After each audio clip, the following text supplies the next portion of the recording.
Le bureau des plaintes de l'université, saison 1, épisode 7, swap risqué.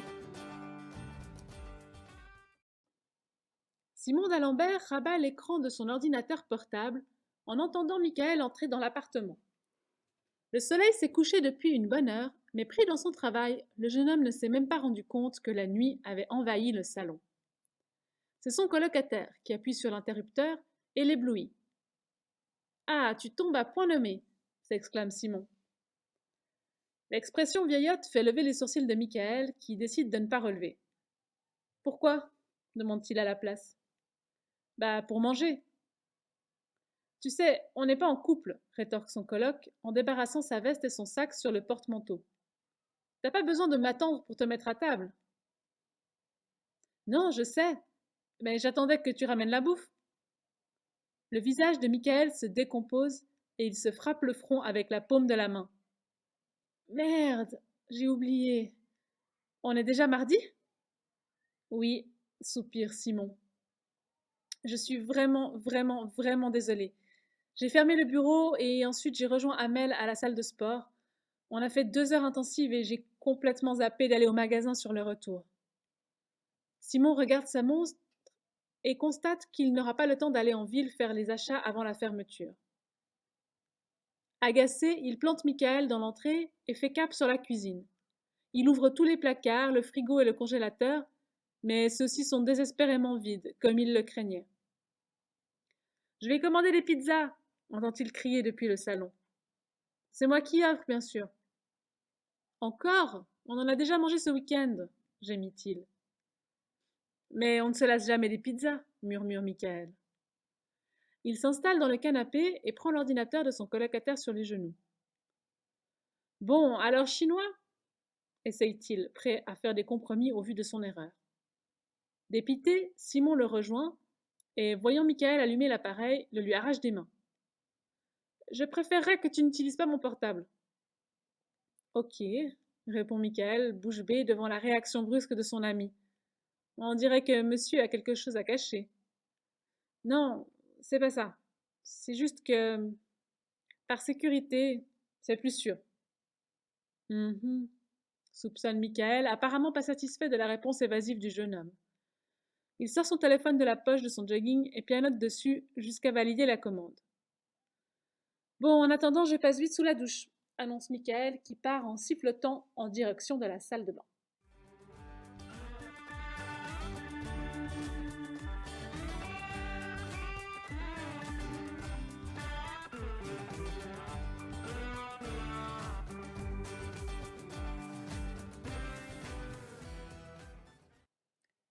Le livreur débarque à l'appartement une demi-heure plus tard. « Nouilles sautées au poulet croustillant, raviolis aux légumes et riz cantonais au porc à l'aigre doux, » énonce Michael, l'eau à la bouche. Il déballe le tout sur la table basse du salon et une délicieuse odeur de nourriture vient se mêler aux effluves de shampoing. Simon a le ventre qui gargouille de faim et il se jette littéralement sur les raviolis qu'il engloutit d'une bouchée. Au bout du 3e, son estomac apaisé, il retrouve un semblant de sociabilité. « Ça a été votre entraînement avec Amel ?»« Ouais, pas mal. Elle a une première compétition bientôt, mi-avril je crois, donc on a intensifié le rythme. »« Et toi, t'arrives à suivre ?»« Étonnamment mieux que ce que j'aurais pensé en reprenant il y a 1 mois. »« Ça fait déjà 1 mois ?» s'étonne Simon, ses baguettes suspendues entre son assiette et sa bouche. « Eh ouais, mec. » Michael profite de l'inattention de son ami pour lui piquer un morceau de porc enrobé de sauce. « Il s'est passé pas mal de choses depuis la Saint-Valentin, mais je sais pas si je dois me réjouir ou m'inquiéter du fait qu'on n'ait plus entendu parler de Gabriel. » Je pense que cette fois, l'inspecteur Hippopo a su régler le problème. En effet, les 3 amis avaient pris l'initiative de contacter l'inspecteur Hippolyte de Calbert-Maton le jour suivant la rencontre entre Nina et Gabriel. En charge de l'enquête depuis le départ, celui-ci connaissait bien la problématique et avait pris le temps d'entendre le récit détaillé de la jeune fille. Malheureusement, il leur avait expliqué que, malgré les menaces verbales de l'ancien chef des royalties, il ne pouvait l'inculper d'aucun crime. « C'est votre parole, mademoiselle d'Alembert, contre la sienne, » avait-il exprimé. « Vous êtes en train de nous dire que vous ne pouvez rien faire ?» avait rétorqué Nina. Celle-ci avait promis à Gabriel de le recontacter le jour d'après pour lui transmettre le mot de passe qu'il exigeait et craignait des représailles si elle ne se pliait pas à sa demande. La seule chose que je peux entreprendre, c'est le convoquer au commissariat, lui dire que vous avez reporté l'incident et lui mettre un peu la pression. Ça signifie quoi concrètement? Était intervenu Simon, aussi inquiet que sa sœur. Concrètement, avait bredouillé de Calbermaton, je peux lui dire que je le surveille de près et que s'il fait un pas de travers, s'il arrive quelque chose à votre sœur, je le tiendrai directement responsable et ferai tout pour lui pourrir la vie. Donc, concrètement, vous ne pouvez rien faire, avait conclu Michael sur un ton railleur. C'est protocolaire, ça? S'était inquiété Simon. Écoutez, s'était exprimé de Calbermaton pour calmer les insistances de ses trois étudiants. Laissez-moi gérer ça de mon côté, c'est moi le professionnel. Je vous tiendrai au courant des éventuelles avancées. D'ici là, continuez à vivre normalement. C'est plus facile à dire qu'à faire, avait chouiné Nina. Ils avaient quitté l'inspecteur avec un sentiment frustrant d'impuissance et avaient hésité pendant 24 heures sur les actions à entreprendre. Nina avait peur des répercussions si elle ne donnait pas suite à sa rencontre avec Gabriel et pensait qu'il fallait tout de même le recontacter. Simon, quant à lui, souhaitait suivre les conseils de la police et tentait de dissuader sa sœur de fixer un nouveau rendez-vous avec leur ancien collègue. Finalement, Michael avait suggéré de régler le problème une bonne fois pour toutes en allant casser la gueule à Gabriel. Cependant, il n'avait pas eu à choisir entre les trois options, même si la dernière avait tout de suite été écartée, car l'inspecteur leur avait donné des nouvelles plus tôt que prévu. Il avait pu s'entretenir avec Gabriel Godette le vendredi après-midi et lui avait proposé un marché, le nom de ses camarades de royalty en échange du mot de passe. Après de longues négociations, de Calbermaton avait compris que Gabriel ne lâcherait rien et resterait fidèle aux Royals, malgré son expulsion et toutes les stratégies échouées que l'inspecteur avait tentées. Il était donc passé à la menace en lui intimant de rester éloigné de Nina d'Alembert, sinon il aurait affaire à lui. Il faut croire que cela avait fonctionné, puisque Nina n'avait plus revu Gabriel. Les jours avaient passé, et la vie avait repris son cours, peut-être pas tranquille, mais en tout cas habituel, à l'université.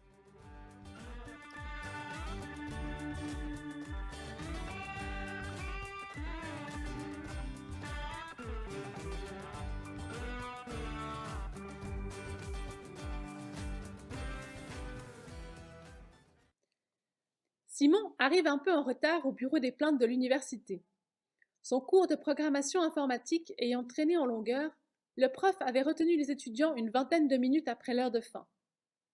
Le garçon avait discrètement envoyé un message à sa sœur pour la prévenir et celle-ci lui avait répondu que tout était sous contrôle. Mais en arrivant devant la double porte vitrée de l'entrée, Simon se fige. Au vu de la foule qui se presse à l'intérieur du bureau, tout n'est clairement pas sous contrôle. Une dizaine d'étudiants poirotent entre les bureaux ou dans les fauteuils du salon en attendant qu'un employé se libère. Michael prend la plainte d'un garçon aux cheveux noirs et crépus, pendant que Nina interroge une fille au maquillage beaucoup trop évident. Un grand roux se tourne vers Simon lorsqu'il l'aperçoit. La file d'attente continue dans ce coin, lui indique-t-il en montrant le pan du mur où dort la vieille horloge du professeur Tavernier. Merci, répond Simon décontenancé, mais je travaille ici. À ces mots, les têtes se lèvent pleines d'espoir et suivent le moindre de ses mouvements, comme si le Messie venait d'arriver sur terre. Le jeune homme se faufile jusqu'à son bureau où il dépose son sac et allume son ordinateur. Puis, il sifflote à l'attention de Nina, assise devant lui qui n'a pas remarqué sa présence. « C'est quoi ça ?» demande-t-il en lançant un regard autour de la pièce. « Ah, Simon !» s'enthousiasme la jeune fille. « Tu tombes tellement bien. On n'arrive plus à suivre. J'en suis à ma troisième plaignante. Dès que je finis avec un, il y en a deux autres qui débarquent. » Pour quel motif? Pour l'instant, de ce que j'ai compris, c'est une histoire de vol de données, un virus informatique ou du piratage, je ne sais pas trop. Simon se gratte le menton. Pour son œil d'expert avisé, soit ce sont trois plaintes sur des sujets différents, soit sa sœur utilise trois mots disparates pour parler de la même chose. Il préfère s'en assurer en allant voir son autre collègue. « Salut, excusez-moi de vous déranger. Je voulais savoir sur quoi portait ta plainte. » « Louis s'est fait hacker ses comptes en ligne, résume Michael. Oui, confirme le garçon d'un air embêté. On a posté certaines de mes photos privées sur les réseaux sociaux via mon compte. Moi aussi, s'écrie le grand roux qui s'est approché et a écouté en douce leur échange. Les deux employés se lancent un regard préoccupé. Puis Simon décide de prendre les choses en main. D'accord, annonce-t-il à l'intention de tout le monde dans la pièce. Tous ceux présents pour déposer une plainte en lien avec un vol d'identité sur Internet, levez la main. Comme une vague humaine, la dizaine d'étudiants présents agitent leurs bras en l'air. Ah, ponctue le jeune homme, c'est une première. Les plaignants commencent à discuter entre eux, comparant leurs problèmes, et un brouhaha de voix emplit le bureau. Vous pouvez nous aider ou pas interroge le grand roux dont la patience commence à toucher le bout. S'il vous plaît, crie Simon pour se faire entendre. On va vous distribuer des formulaires de plainte à tous. Remplissez-les avec un maximum de détails, puis laissez-les sur le bureau de Nina. La jeune fille réagit au quart de tour en saisissant une liasse de formulaires qu'elle fait passer à la ronde. Nous lirons vos demandes et reprendrons contact avec vous au plus vite pour régler ce problème, explique Simon. Une fois son annonce terminée, le vacarme reprend de plus belle, puis tous trouvent un coin où s'installer et s'appliquent à répondre au questionnaire. Une grosse demi-heure plus tard, le bureau se retrouve enfin vide et les trois amis peuvent faire le point. 20, 21, 22, termine de compter Nina. 22 plaintes reçues en tout cet après-midi. Michael apporte 3 cafés dans le salon et il relâche enfin la pression. Je n'avais jamais vu ça, s'étonne encore Simon. On n'est pas sorti de l'auberge en tout cas. Vous pensez qu'elles sont en lien demande Michael. C'est ce qu'on va devoir déterminer, répond Simon. On pourrait se partager les 22 plaintes, propose Nina. On se donne jusqu'à demain pour les lire et ensuite on les compare. C'est une bonne idée. Nina commence à faire 3 tas sur la table basse. Chacun peut déjà chercher des similitudes dans les profils ou les descriptions, explique Simon. Je me chargerai de l'aspect technique lié à l'informatique. Nina, tu t'occuperas de la communication avec les plaignants. Et Michael, je sais, coupe celui-ci d'un ton blasé. Je fais le café. Non, rigole Simon. Tu vas prendre contact avec Tavernier et monter le dossier. Ce sera beaucoup de travail si les plaintes sont toutes reliées. C'est toi qui auras une vue d'ensemble et qui coordonnera le processus avec la faculté. Son colocataire semble ravi et un peu stressé d'avoir autant de responsabilités. Bon, on s'y met questionne Nina en leur plaçant un paquet de feuilles sous le nez.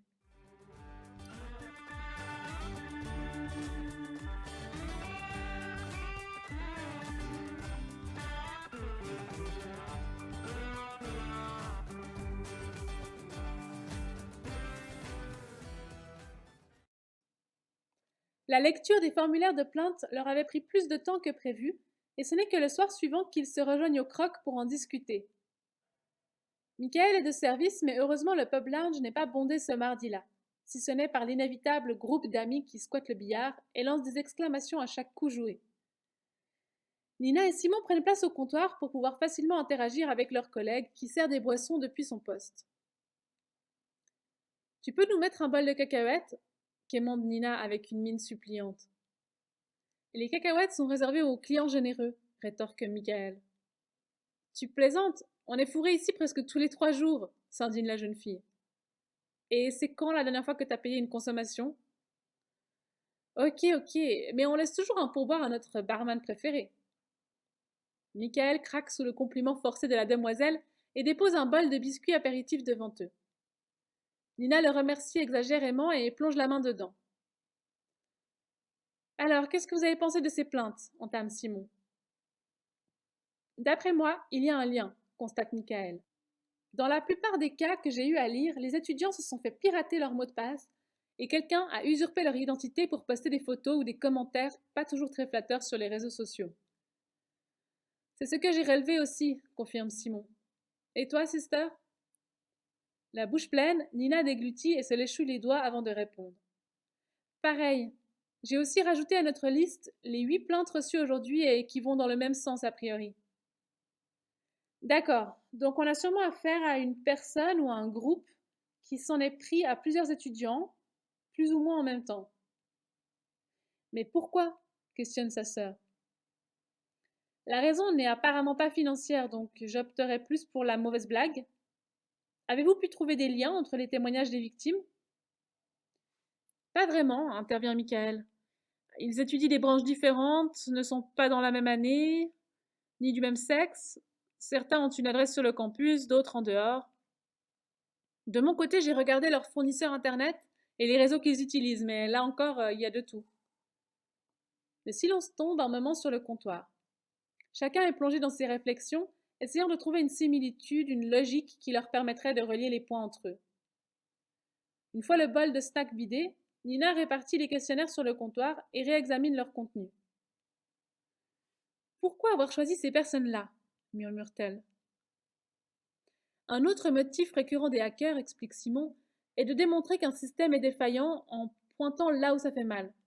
Peut-être que les victimes utilisaient un mot de passe à faible sécurité. Je peux les contacter pour leur demander, suggère sa frangine. Volontiers, mais je continue à croire qu'il y a un autre point commun. Comme quoi? Par exemple, ils ont téléchargé par erreur le même virus ou ils se sont tous connectés sur une page internet non sécurisée. Quelque chose comme ça. Ok, je vais voir s'ils peuvent nous fournir un historique de navigation ou une liste de leurs applications. Parfait. Sinon, je peux aussi en discuter avec mon prof de cryptographie et sécurité. Il amènera peut-être un éclairage plus expérimenté. Leur séance de débriefing se conclut après que Michael leur a assuré de préparer un dossier de plainte commune en réunissant tous les témoignages.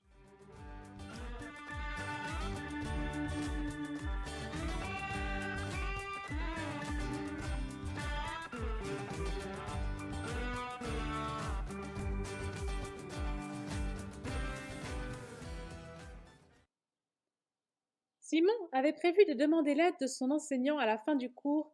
C'est pourquoi il attend que tous les autres étudiants en informatique aient quitté l'auditoire pour approcher de l'estrade. Monsieur Sordet doit avoir la quarantaine et a plus le look d'un poète raté que d'un professeur universitaire en informatique. Ses cheveux grisonnants mènent bataille sur le haut de son crâne où se cache une paire de lunettes rondes à monture dorée. Des pendentifs aux formes mystérieuses se balancent sur un t-shirt à l'effigie d'un festival de musique alternative et sa frêle silhouette est avalée par un gros pull en laine dont la couleur d'origine est indéterminée. Que puis-je faire pour vous, monsieur d'Alembert? Questionne-t-il tout en éteignant les appareils utilisés pendant l'heure de cours. Simon lui explique en détail les événements des derniers jours. Le nombre de plaignants s'élève maintenant à une cinquantaine, et ces proportions commencent à inquiéter la faculté, qui est à deux doigts de reprendre l'affaire en main. Vous avez raison, rassure M. Sordet. Il doit y avoir un point commun. Sans accès aux appareils, il va falloir passer au peigne fin leurs habitudes en ligne. Oui, ma sœur Nina est en train de réinterroger toutes les victimes pour trouver une corrélation. Je peux me renseigner de mon côté si vous êtes d'accord. Mon passe-droit d'enseignant peut éventuellement me donner accès à quelques infos supplémentaires. Simon remercie plusieurs fois son professeur avant de quitter la salle de classe.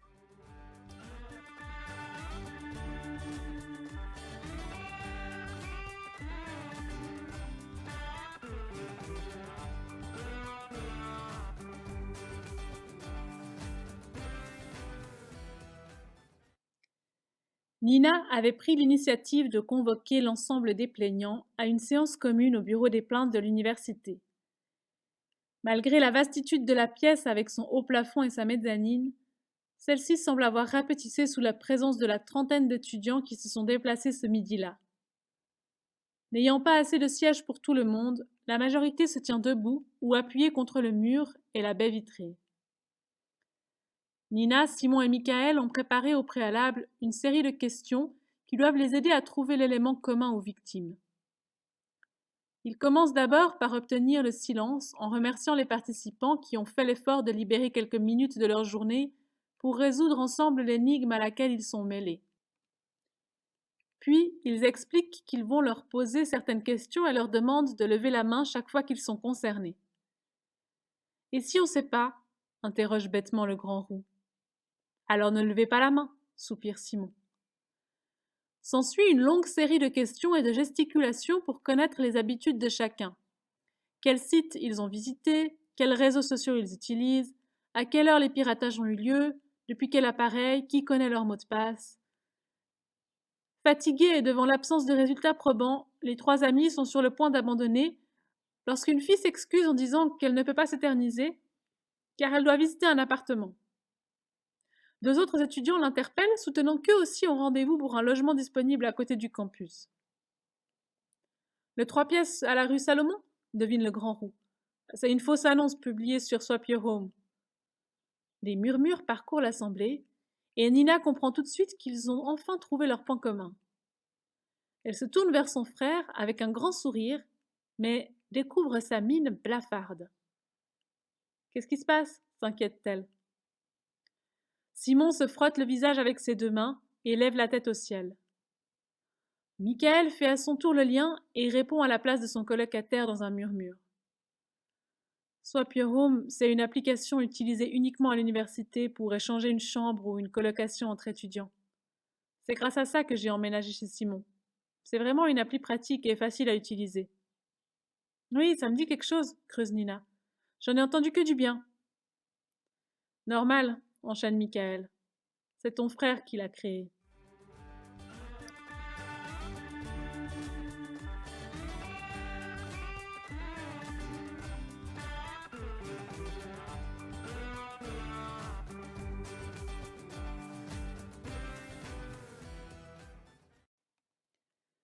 La séance avait été écourtée et les étudiants libérés avec les remerciements de Nina. Simon n'avait plus dit un mot depuis la révélation et restait prostré à son bureau, le regard perdu dans le vide. Nina referme enfin la porte derrière le grand roux qui ne voulait plus partir, posant 1001 questions aux employés du bureau des plaintes. Ouf, soupire-t-elle, bon débarras. Elle avance vers la porte-fenêtre qu'elle entr'ouvre pour aérer la pièce. Le ciel est gris souris et la pluie dégouline le long des arcades qui offrent une protection aux étudiants pour traverser la cour intérieure de l'Union. Des flaques se forment à la jointure de la pelouse et de la pierre des coursives. C'est impossible, marmonne Simon qui parvient à sortir de son mutisme. J'ai conçu Swap Your Home l'année passée dans le cadre d'un cours et j'en suis le seul administrateur. C'est impossible que quelqu'un ait profité de cette application pour pirater des comptes sans que je m'en aperçoive. Michael et Nina se regardent sans savoir vraiment quoi répondre à leur collègue, qui est le seul calé dans le domaine informatique. S'il y a une faille, tu la trouveras, rassure la jeune fille. Mettons-nous tout de suite au travail. Tu ne comprends pas, Nina, s'agace son frère. Si la plainte est poursuivie, ce sera l'université contre moi. On laisse tomber la plainte pour le moment, intervient Michael. Seuls nous trois sommes au courant de ton implication. Il faut commencer par fermer l'appli et trouver qui est derrière les piratages. C'est une bonne idée, soutient Nina. Ensuite, on ira voir la faculté pour leur expliquer, termine Michael. Expliquer quoi gronde une voix derrière eux. Les trois employés se retournent en direction de l'entrée du bureau. Dans l'encadrement de la porte se tiennent un doyen de la faculté à qui ils ont déjà eu affaire, une femme inconnue et un homme que Simon reconnaît comme son prof de cryptographie. Monsieur Sordet s'étonne-t-il. Qu'est-ce que vous faites là? Le doyen pénètre dans la pièce et prend les devants de la discussion. Au vu du nombre important d'étudiants touchés, nous avons mené quelques investigations approfondies concernant l'affaire de piratage que le bureau des plaintes nous a présentée. Avec l'aide de M. Sordet, notre spécialiste informatique, nous avons pu déterminer que la source du problème vient de votre poste d'ordinateur, M. d'Alembert. Justement, coupe Nina, on voulait vous expliquer que Simon n'y était pour rien. M. d'Alembert aura tout le temps de nous expliquer ça par lui-même, répond sèchement le doyen, sans même regarder la jeune fille. Nous allons confisquer l'appareil concerné et vous demander de nous suivre pour un entretien. Michael et Nina veulent protester, mais Simon leur fait signe de laisser tomber. M. Sordet tâche de débrancher les prises de l'ordinateur et récupère tout objet qui pourrait servir à l'enquête. Simon est abasourdi face à ce qui est en train de se passer, mais il ne veut pas se laisser démonter. Son esprit passe en revue toutes les informations accumulées sur cette affaire et une question reste en suspens. Pourquoi pirater Swap Your Home et récupérer les données de ses utilisateurs juste pour le fun? Il n'y a aucun intérêt à se donner autant de mal afin de simplement prouver que son application n'est pas sécurisée. Pour le jeune homme, une seule raison lui paraît plausible. Quelqu'un a décidé de s'en prendre à lui personnellement. Et il a une petite idée de qui pourrait être derrière tout ça. En prenant sa veste au porte-manteau, Simon se rend compte qu'il doit absolument prévenir ses collègues. Dans un dernier geste avant de quitter le bureau, il lance: Dites à Gab qu'il ne pourra plus emprunter cet ordi. Les bras ballants, Nina et Michael se retrouvent seuls dans le bureau des plaintes, essayant d'assimiler ce qui vient de se passer. C'était quoi ça? Questionne Michael. La façon de Simon de nous faire comprendre que Royalty est sûrement impliqué dans cette pathétique manœuvre.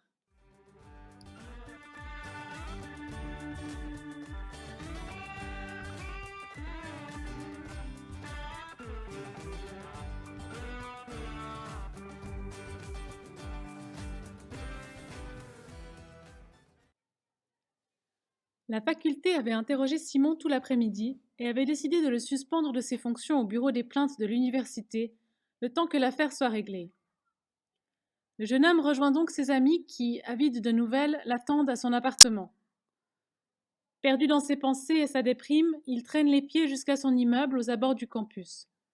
Et la pluie n'ayant pas cessé, c'est tout trempé que Simon débarque dans le salon. Pour se rattraper, Michael a fait le plein de provisions et prend même la peine de cuisiner des spaghettis bolognaises qu'ils partagent en débriefant leur journée. Qu'est-ce qui t'a fait penser que c'était un coup de royalty? Questionne Michael en saupoudrant de parmesan au-dessus de son assiette. Je ne comprenais pas pourquoi quelqu'un aurait piraté l'appli pour poster de faux messages sur les comptes des utilisateurs. Il n'y avait aucun intérêt à prendre autant de risques. Et puis quand le doyen est venu me chercher, j'ai réalisé que la véritable cible, c'était moi. C'était nous. Mais comment Gabriel s'y serait-il pris? Quand il travaillait avec nous, Gabriel a plusieurs fois utilisé l'ordinateur du bureau, dont il connaît le mot de passe. Mais je ne sais pas comment il a pu s'introduire dans la pièce sans qu'on s'en aperçoive.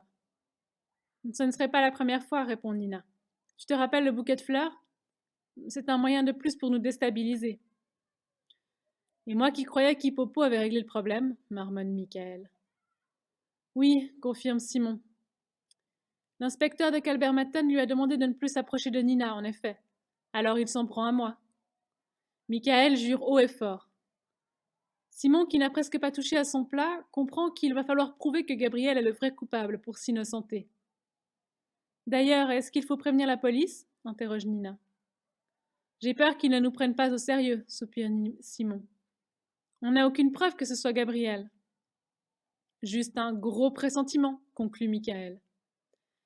En attendant, je n'ai plus le droit de mettre les pieds au bureau. Il va falloir qu'on se réunisse ici. Jusqu'à quand? S'enquiert Nina. Jusqu'à ce qu'ils éclaircissent l'affaire. Je leur ai dit que je n'avais rien fait, mais les éléments jouent contre moi. En gros, soit cela va traîner pendant des semaines, soit ils vont vouloir expédier et t'accuser sans chercher plus loin, s'énerve Michael. Il attrape la louche et ajoute une belle ration de sauce sur ses pâtes. Simon passe ses mains sur son visage, puis s'excuse et se lève de table pour rejoindre sa chambre. Nina juge son colocataire d'un œil sévère. Désolée, j'ai été un peu sec. Mais c'est la vérité si on ne fait rien. Je sais, murmure la jeune fille, embêtée. Et j'ai peut-être une idée. Michael lève un air intéressé vers elle. Nina semble hésitante. Mais ça ne va pas te plaire.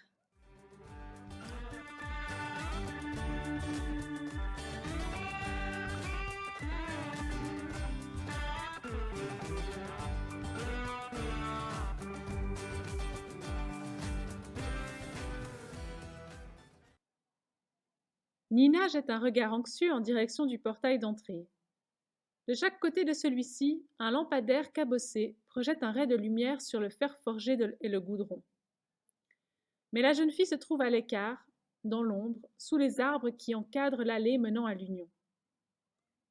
Derrière elle, la musique R&B du croc va et vient au gré de la porte qui s'ouvre pour laisser sortir les clients. Un groupe de 4 étudiants, riant à gorge déployée, passe à côté d'elle sans la remarquer. Cela fait une dizaine de minutes qu'elle attend, mais elle a l'impression de poireauter là depuis 1 heure. Elle commence même à se demander s'il viendra. Nina se retourne en direction du pub lounge pour s'assurer que la silhouette de Michael est toujours là. Assis à la dernière fenêtre sur la gauche, le jeune homme ne quitte pas son ami des yeux, même si avec la distance, c'est plus une ombre qu'il surveille. Il est prêt à intervenir si les choses ne se passent pas comme prévu.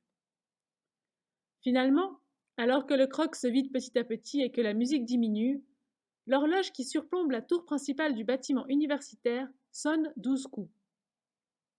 Nina ne quitte pas le portail du regard, lorsque soudain, Gabrielle surgit d'à travers les arbres derrière elle. Tu soignes toujours aussi bien ton effet de surprise, raille la jeune fille. Tu ne pensais quand même pas naïvement que j'allais entrer par la grande porte, si? Gabrielle jette des coups d'œil furtifs alentour pour vérifier que personne ne l'a aperçue. J'espère que ton inspecteur est au courant que c'est toi qui m'as demandé ce rendez-vous secret. Pas que ça me retombe dessus. T'inquiète, il n'en saura rien. Donc, il n'est pas au courant. Intéressant. Nina commence à s'impatienter. Elle n'aime pas particulièrement la compagnie de son ancien collègue, surtout dans un endroit isolé au beau milieu de la nuit. Bon, tu le veux ton mot de passe? Ouais, mais j'imagine qu'il a un prix? Exactement. Et tu dois sûrement avoir une idée de ma demande. J'en ai quelques-unes, ouais, rétorque-t-il d'une voix suave. Tu t'arranges pour que Simon ne soit pas accusé de piratage. Je pensais à des trucs plus marrants, mais ça peut se faire aussi. Alors c'est quoi le mot de passe? Souhaitant mesurer l'impatience de Gabriel, Nina fait durer le suspense plusieurs secondes et finit par lâcher. Je te donne la moitié ce soir et le reste par message quand l'affaire de Simon sera réglée. Quoi? Rage Gabriel. C'était pas le deal. Menaçant, il se rapproche du visage de Nina, qui est obligée de faire un pas en arrière. C'est la seule manière de m'assurer que tu respecteras ta part du marché, bredouille-t-elle. Tu ne me fais pas confiance, ricane le jeune homme. Après tout ce temps. Nina jette un œil du côté du croc, mais ils se sont un peu enfoncés sous l'arbre et elle est désormais incapable de distinguer si Michael est toujours à son poste de surveillance. Alors, c'est ok? Risque-t-elle. Gabriel fait mine de réfléchir, mais tous les deux savent très bien que c'est la meilleure solution et qu'à vrai dire, il n'y en a pas d'autre. Il lui tend finalement la main. D'accord. Nina prend un stylo dans sa poche et saisit la main du garçon. Mais au lieu de la lui serrer comme il s'y attendait, elle inscrit sur sa paume, au-dessous de son pouce, CP35X7. Celui-ci semble embarrassé. Génial, marmonne-t-il. C'est un 1 ou un 7? Un 7, comme c'est à toi de jouer maintenant. Ah ah, ironise Gabriel. À leur droite, un bruit de feuillage qu'on bouge les réduit au silence. Ils croient d'abord à un écureuil ou un chat errant qui peuple généralement le campus. Mais une ombre se déplace assez rapidement dans leur direction. Gabriel fait demi-tour avec empressement, mais le nouveau venu bondit sur lui et le retient de s'échapper. Nina est pétrifiée. Les deux luttent un instant dans l'obscurité, puis Nina reconnaît l'inconnu. Michael s'écrie-t-elle à voix basse. Tout va bien lui demande ce dernier en maintenant Gabriel contre le tronc d'arbre avec son avant-bras. Oui s'exclame Nina. Gabriel tente de se libérer, mais sa frêle carrure ne fait pas le poids face aux bras musclés de Michael. Je te voyais pas revenir et je m'inquiétais. On avait fini, j'allais te rejoindre. Le garçon doit se détendre et relâcher son étreinte car Gabriel en profite pour lui asséner un coup à la tempe. Sonné, Michael se tient la tête entre les mains et entend juste Gabriel siffler à son oreille. Tu viens de faire la connerie de ta vie en t'en prenant à moi, enfoiré. Nina s'agenouille près de son collègue et regarde Gabriel traverser les arbres pour rejoindre le mur d'enceinte. Un filet de sang coule sur la joue de Michael depuis son arcade sourcilière. Nina sort un mouchoir de sa poche pour essuyer le visage de son ami et empêcher le sang de couler. Elle remarque que la plaie n'est pas profonde et qu'il s'en remettra rapidement, contrairement à son ego.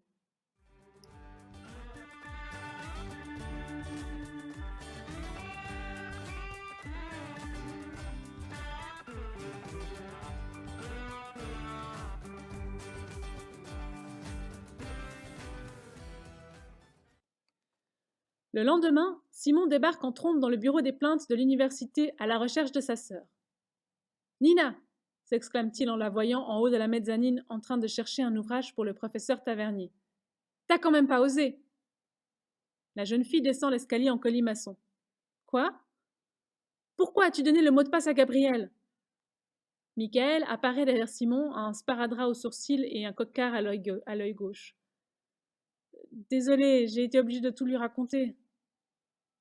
Nina s'approche de son frère calmement. C'était la meilleure façon de t'éviter de te faire renvoyer, et je le referai sans hésiter. Non, non, non, gémit le jeune homme. Est-ce que De Calvermaten est au courant au moins? Au visage de ses deux collègues, il comprend que non et gémit de plus belle. Ne comptez pas sur moi pour lui expliquer. À ce moment-là, la femme qui accompagnait le doyen le jour de la suspension de Simon arrive dans la pièce. Elle tient l'ordinateur du bureau dans ses bras et semble ne pas savoir qu'en faire. Nina lui fait signe de se décharger sur sa propre place de travail. Bonjour, commence-t-elle. Le doyen m'a chargé de vous rendre cet appareil et de vous annoncer que l'enquête était close. Vous pouvez reprendre votre poste, monsieur d'Alembert, avec toutes nos excuses. Elle rebrousse ce chemin en marche arrière, exécutant des sortes de courbettes. Ça a marché, s'enthousiasme Nina en sautant au cou de son grand frère. Comment Gabriel a-t-il fait en si peu de temps? S'étonne Michael. Il doit avoir des relations au perché, soupçonne Simon. Peut-être le doyen lui-même?